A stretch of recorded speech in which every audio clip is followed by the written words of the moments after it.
It's Tuesday, January 20th.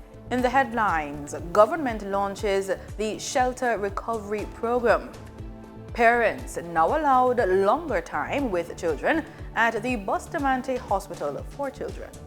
In business news, Cherie Martin is now acting head of the National Commercial Bank.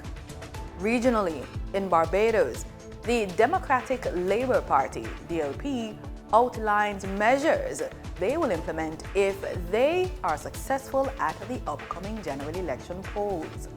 In sports, coaches speak out against the cancellation of a Champions Cup schoolboy competition. This is the news on PBC Jamaica. I'm Simone Absalom Gale. For the full newscast, head over to our YouTube and Facebook pages.